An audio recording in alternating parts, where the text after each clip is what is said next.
Hola, buenas tardes a todos. Les damos la bienvenida al Museo de Henan para este programa especial, parte de la edición 2025 del viaje a la civilización china en la provincia de Henan. Soy Wang Xiaochuan de CGTN en español.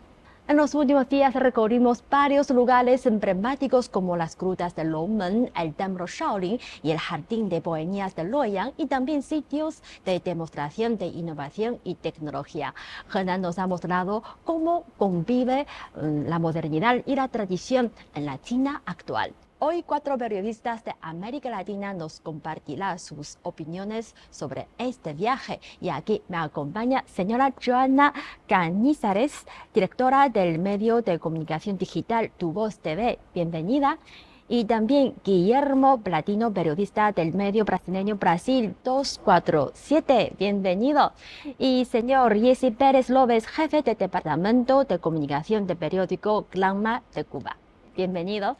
Y señora Silvina Pachero, periodista del grupo Octubre y Página 12. Gracias. Bienvenidos. Muchas gracias. Comenzamos hablando de historia y la cultura.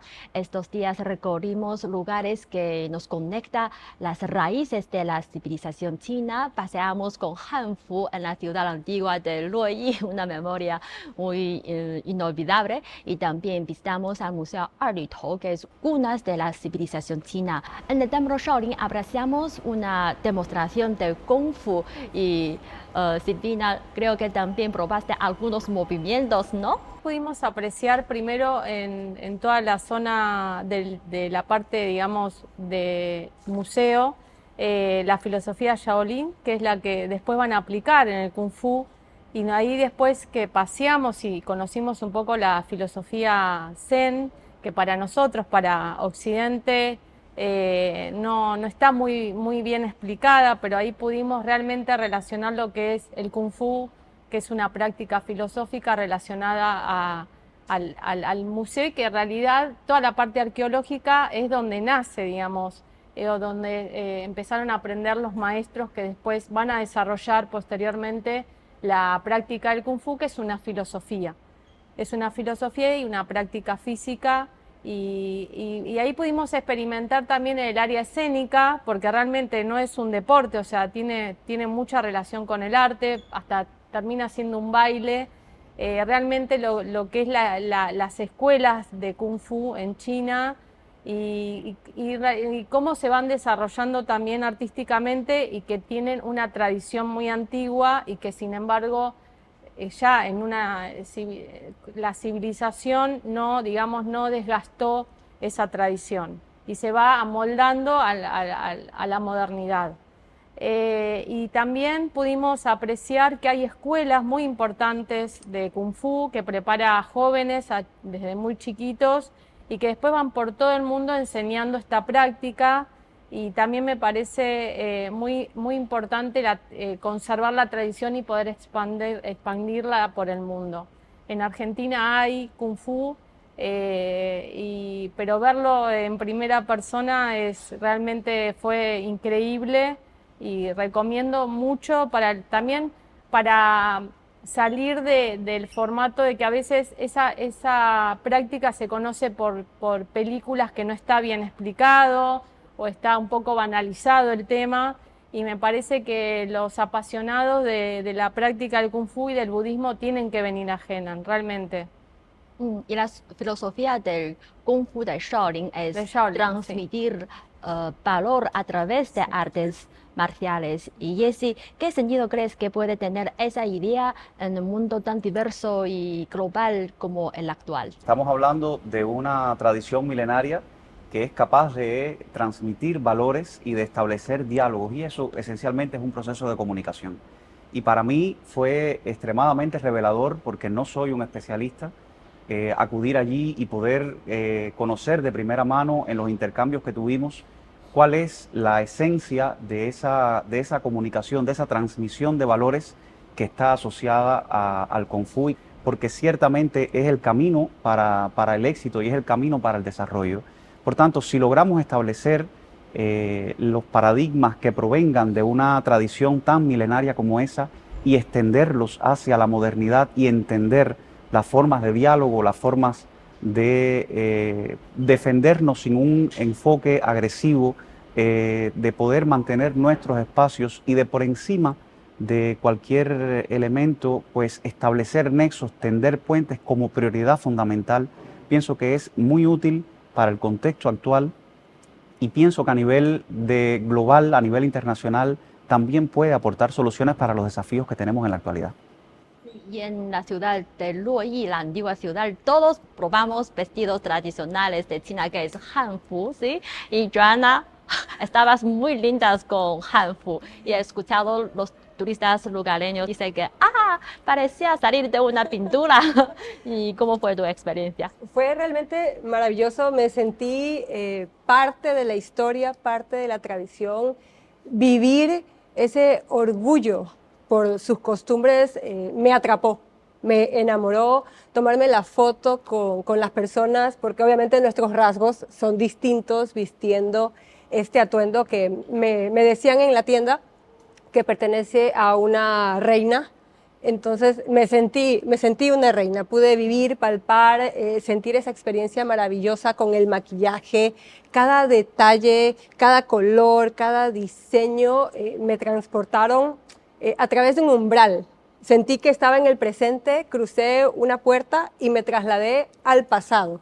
Viví la historia que fue maravillosa y más que todo sentí ese orgullo, esa identidad de todo lo que ustedes tienen, esa tradición, lo antiguo, las costumbres, el honor, el respeto, el amor, cómo conectan absolutamente todo para sentir esa identidad china. Eso me pareció maravilloso. Me encantaría que en Ecuador nos sintiéramos de esa manera cada vez que usamos un traje indígena o un traje de la costa, a la región a la que yo pertenezco, y que sea un orgullo nacional. Porque imagínate, yo vengo desde tan lejos, desde Ecuador, en Latinoamérica, y me sentí parte de ustedes y me emocioné un montón de ver lo que ustedes tienen. Así que me encantaría sentir ese orgullo allá en el Ecuador. Deberíamos tener más ese deseo, ese sentido que conecta con nuestro pasado, con nuestra historia y compartirlo con todo el mundo. Muchas gracias. También estoy muy contenta de ver que ustedes aman la cultura china. Y sabes, en el caso de Guillermo es un poco diferente. Ya es su segunda vez en China. ¿Qué te trajo otra vez de vuelta? Bueno, China me encantó desde mi primera vez acá. Para mí, toda la modernización, seguridad, desarrollo y también aspectos tradicionales, culturales.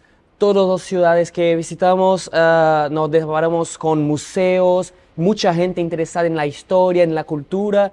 Entonces, cuando me invitaron a participar en el mismo programa que estamos todos ahora acá en China en 2025, acepté de una. Así que es un inmenso placer estar aquí otra vez. Y ya conociste a Henan. En comparación con otras regiones de China, ¿qué te llamó la atención sobre cómo se preserva el patrimonio y se impulsa el turismo cultural aquí? Bueno, creo que Hunan no se puede comparar con ningún otro lugar, con otras ciudades, provincias, porque es justo en Henan donde tenemos las orígenes de la civilización china y eso es algo importantísimo. Siempre que alguien empieza a leer un libro de la historia china, puede ver que, bueno, Luoyang, Yu el Grande, y todo se empezó hace 4 o 5 mil años y esta es una región clave. Así que tiene una tradición que no se puede encontrar en casi ninguna otra parte del mundo. Entonces, me conmueve mucho ver que Henan valora eso, porque en Brasil también tenemos muchos lugares importantes con personas importantes de la historia, pero no sentimos la misma identificación. No se puede sentir que aquella ciudad es una ciudad con mucha historia. Y aquí siempre, en todas las partes que vamos, tiene una arquitectura, una identidad muy, muy impresionante. Así que eso es un diferencial de Henan. Y también, claro, la modernización. Visitamos fábricas de automóviles, nuevas energías y sabemos que hay planes de desarrollar fábricas inmensas que no se pueden comparar con ninguna otra del mundo. Así que se nota que esa es una provincia que mezcla un cliché que es de la modernización, desarrollo, pero también la tradición. Hay una modernidad, pero también hay historia. Y eso es muy importante porque no se puede jamás olvidarse de dónde se viene. Entonces, creo que Henan es un ejemplo único. Sí, Henan es un lugar muy especial. Y en la primera noche, cuando llegamos a Henan, fuimos a las grutas de Lommens por la noche. Y Joana, te vimos muy enfocada reportando los detalles enfrente de las grutas y pensando del caso de Ecuador y su patrimonio indígena, ¿crees que la experiencia de protección de patrimonio de China puede ofrecer ideas útiles para América Latina? Sin duda, me impresionó, sobre todo conocer las grutas en la noche, ¿no? Cada detalle, la iluminación, ese ambiente distinto, ceremonial, respetuoso, todo lo que conlleva tener esas estatuas. Algo que jamás me voy a olvidar es subir las escalinatas, ir cada escalón y de repente que aparezca la estatua del Buda de 17 metros. Cuando yo llegué a ese lugar sentí algo que me conmovió muchísimo, algo espiritual, algo imponente, majestuoso, que me encantaría llevarlo en mi mochila para Ecuador. Nosotros estamos en el centro del mundo. Quito, la capital de Ecuador, está en la mitad del mundo. Tenemos un edificio que la representa y yo quiero que la gente cuando nos visite en Ecuador, todos invitados, por favor, vayan a Ecuador, sientan esa vibra de estoy en el centro del mundo, en un país que está a la mitad de todo el planeta y que vivan esa experiencia que yo me llevo.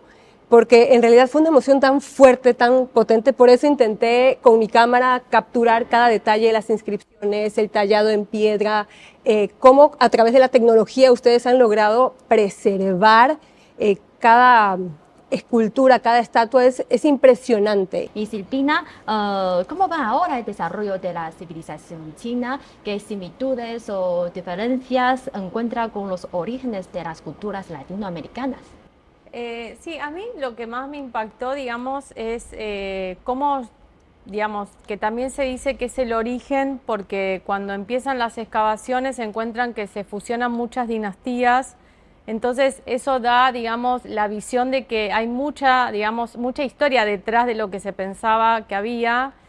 Primero y principal, o sea, mi enfoque siempre que transmito, digamos, a mi país, la cultura china, es que Europa no es el centro, digamos, de la cultura, y eso me parece que también estar acá, para los que sabemos o que venimos estudiando, nos da un montón de herramientas para seguir comunicando esa idea eurocéntrica que hay que, digamos,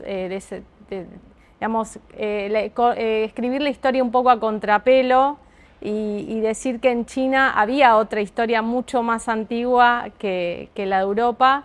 Y en el museo a lo que nos va a acercar es a esto, o sea, que también entender por qué Henan es una de las provincias originarias o de las culturas más milenarias. Y también hay toda una historia que cuentan que los excavadores llegan a un espacio donde no se podía sembrar cultivos y era que abajo había una civilización, como en general terminan encontrándola, y yo creo que lo que demuestra la importancia de conservar y de la antropología, que la antropología como práctica, que no es una ciencia exacta, nos ayuda, no solamente la antropología, digamos, de objetos, también la antropología forense, como es este caso, no solamente se encuentran herramientas y nos da piedras, utensilios, etcétera, y eso nos da la dimensión de la antigüedad, sino también la antropología forense. A través de esa antropología nosotros sabemos qué enfermedades existieron, qué tipo de vida llevaban, la alimentación que también tenían. Entonces, la predisposición del gobierno a conservar eso no es algo del pasado, sino que es algo para el futuro. O sea, la modernización tiene que ver con ver para el pasado, para poder pensar el futuro.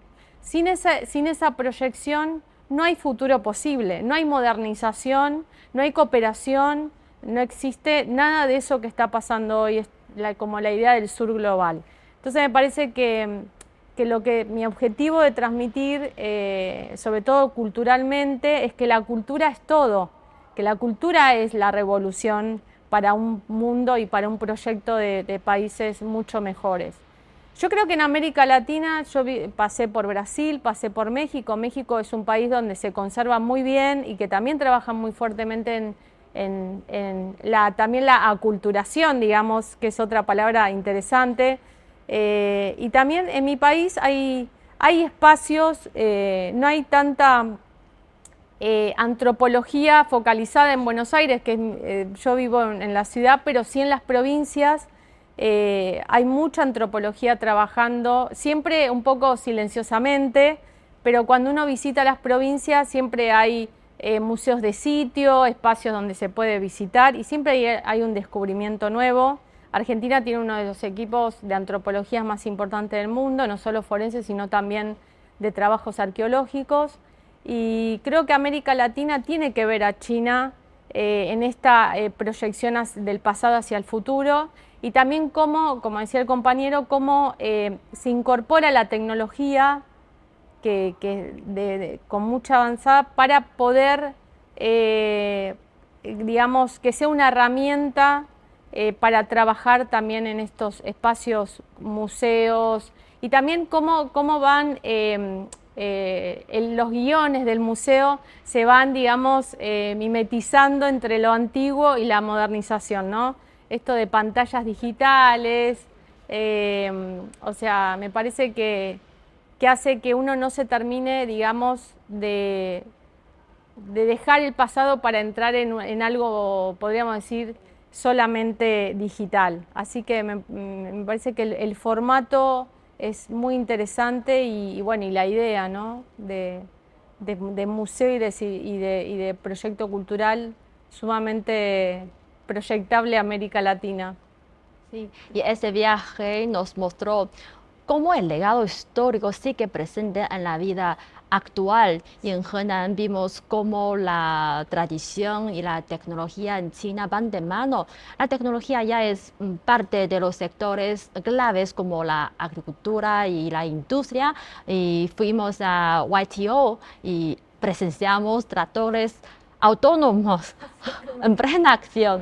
Y así en Cuba también se habla de modernizar el campo, ¿no? Ese ejemplo lo vimos en la fábrica de ITO, que fue muy revelador para mí, no solamente a título de la propia tecnología que vimos y de la implementación de soluciones autónomas para la agricultura, sino también por el legado que tiene esa fábrica y por cómo han sabido mantener una marca que es icónica para la cultura china y que está profundamente inspirada en elementos de la cultura de este país y la han sabido llevar durante décadas y atemperarla a cada uno de los diferentes momentos de la historia en función de perfeccionar la agricultura.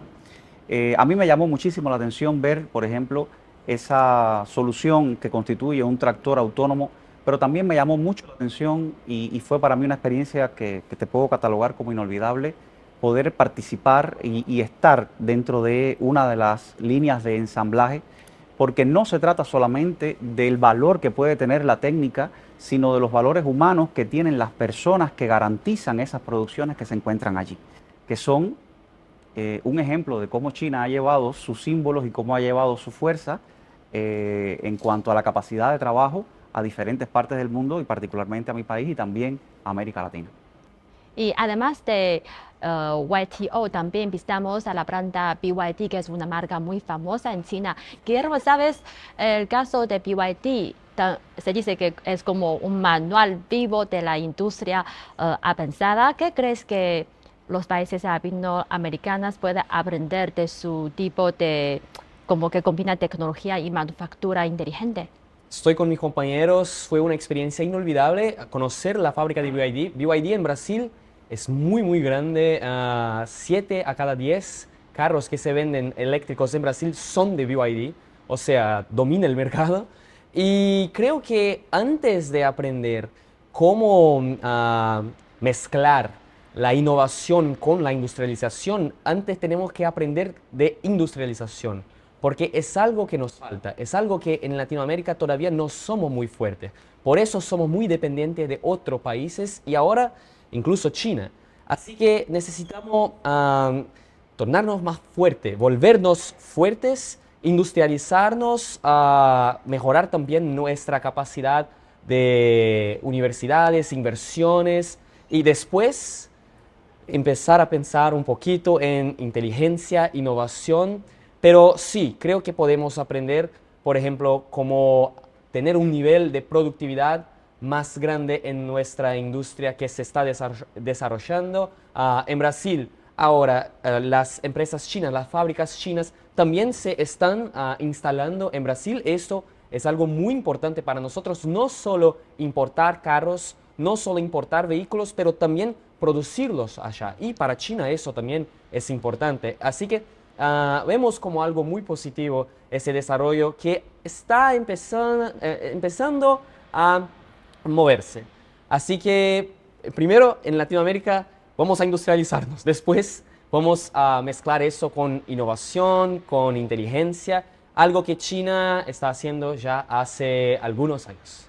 Y notas que en Brasil hay interés en cómo China equilibra el desarrollo y tradición. ¿Cómo lo explicarías usando el caso de Henan? Sí, hay mucho interés justamente por aquel cliché de que cuando se habla en China se habla de una civilización que mezcla la modernidad y tradición, la modernidad y historia, la modernización en las fábricas y en los edificios, todo muy elegante, pero también con una historia milenar.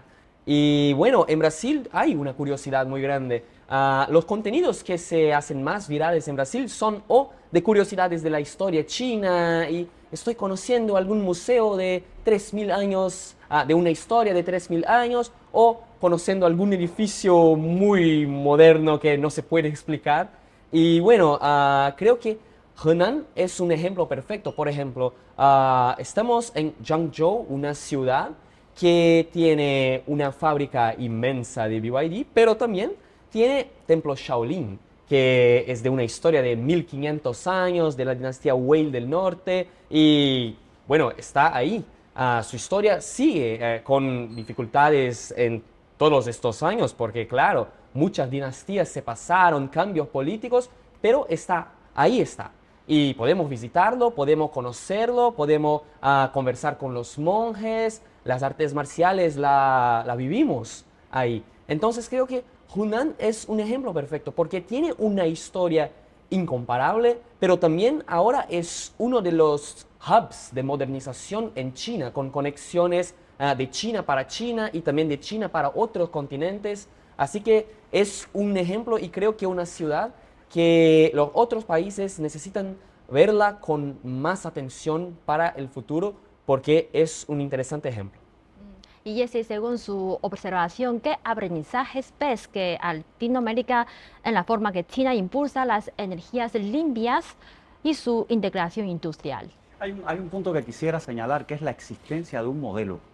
O sea, cuando hablamos de ese impulso a las energías limpias o a las nuevas energías, que es un término que aquí se emplea con mucha fuerza y es una prioridad también de gobierno definida así en los diferentes planes existentes, no estamos hablando solamente de la implementación de una tecnología, sino que estamos hablando del diseño de un modelo propio de China que está basado en diferentes aspectos. Uno de ellos, por ejemplo, ya lo hablaba, es la prioridad gubernamental a la implementación de este tipo de soluciones. O sea, no estaríamos viendo el desarrollo de la energía solar fotovoltaica o el desarrollo de energía eólica o el desarrollo de vehículos de nueva energía si no hubiese una voluntad gubernamental y una planeación en función de lograr ese resultado. Pero también hay algo que tiene que ver con una prioridad que a mí me parece esencial, sobre todo para los países del sur global, que es la soberanía tecnológica. El desarrollo de ese modelo para la implementación de las nuevas energías o de las energías renovables debe partir de conceptos de soberanía tecnológica que nos permitan implementar y que nos permitan establecer alianzas que garanticen que una vez que tengamos la técnica, esa técnica y esas soluciones vayan a ser sostenibles en el tiempo a partir de la existencia de soberanía en los diferentes países que la implementen. Y también, por supuesto, estableciendo, creando nexos, alianzas para lograrlo. También hay otros elementos que me llaman mucho la atención, como por ejemplo la existencia de los diferentes marcos legales en los cuales todavía se trabaja. Nos lo han explicado, por ejemplo, en el caso del desarrollo de automóviles de nueva energía, que el propio desarrollo tecnológico propicia, impulsa que haya que desarrollar nuevos marcos para la introducción, para el desarrollo de las tecnologías que están aparejadas. En Cuba nosotros hemos tenido, gracias a la colaboración con China, un programa de desarrollo de energía solar fotovoltaica que también parte de esos elementos del modelo a los cuales me refería anteriormente, que es la prioridad gubernamental, la búsqueda de soberanía tecnológica y el establecimiento de alianzas para lograr dar soluciones a necesidades que en nuestros respectivos territorios puedan existir. Amigos, Henan nos recordó que modernizar no es romper con el pasado, sino encontrar nuevas formas de integrarlo, y esto también se puede encontrar en las zonas rurales, como en la aldea Matú. Vimos que cómo las zonas rurales se transforman y vimos pinturas campesinas, agricultura ecológica, diferentes formas de desarrollo que miran hacia el futuro sin perder el actual. Y Joana ha visto que ha tomado muchas fotos de las sonrisas de los lugareños, y en el caso de Ecuador también se hablan de revitalización rural, ¿sí? ¿Y qué viste de Matú que podría servir de inspiración para Ecuador? Fue algo maravilloso, es estar en el futuro viviendo en el pasado también. Esa combinación que me parece tan difícil de conectar, pero que ustedes lo han logrado. Lo han logrado tan bien que a mí me encantaría que en Ecuador pudiéramos conseguir este objetivo, que es un desafío, que es un reto, sobre todo porque los jóvenes quieren vivir a prisa, quieren vivir en el futuro, pero el pasado es importantísimo, es lo que nos trajo hasta acá, es quienes somos, son nuestras raíces, nuestra identidad, y eso me parece maravilloso, estas características que tiene China en general, desde que bajamos del avión y ver a una Beijing moderna, con rascacielos, digitalizada, y de repente estar en una aldea como estuvimos hoy y conectar con el pasado, han hecho que China sea eterna, así que quiero conseguirlo para Ecuador también. Con ese reto me voy. Bienvenida otra vez. Y Jessy, creo que ya preparas muchos reportajes durante este recorrido, ¿sí? Tuve la oportunidad de saber qué es lo que hay detrás de la historia de esa fábrica, y me parece fascinante contarlo a mis audiencias, o a las audiencias que tenemos. Ahorita cuando Silvina hablaba del templo de Shaolin, nosotros también tenemos la práctica inspirada en de esas artes marciales en Cuba. Compartimos también tradiciones de ese tipo, y sé que se establecen nexos, y se han establecido nexos. Tenemos personas que han ido aquí allá y personas que han venido allá acá. Indiscutiblemente vamos a hablar también de tecnología, vamos a hablar de ese desarrollo que vimos y de esas soluciones que vimos implementadas para los vehículos de nueva energía, y también del patrimonio, que son, por decirlo de alguna manera, los elementos fundamentales que han caracterizado este viaje a Henan. Y Silvina, si tuviera que recomendar Henan a tus lectores en una sola frase, ¿qué dirías? Bueno, civilización y modernidad sería como... Es muy chico, pero realmente es lo que se encuentra acá. Y creo que la gente cuando viaja necesita eso. O sea, encontrarse con el pasado, porque cuando uno va a países tan significativos, necesita conocer la historia, pero también, sobre todo de China, que hoy sabemos que son la potencia y son todo, digamos, en lo que tiene que ver con lo tecnológico, con la inteligencia artificial, con la modernización, también se quieren encontrar con eso, y creo que acá lo van a encontrar. Muchas gracias por la conversación. Pues amigos, Henan nos mostró una combinación de futuro y del pasado. Ojalá que este diálogo ayude a seguir acercando a China y América Latina. Y ahora despedimos desde el Museo de Henan. Muchas gracias por tu compañía y hasta la próxima.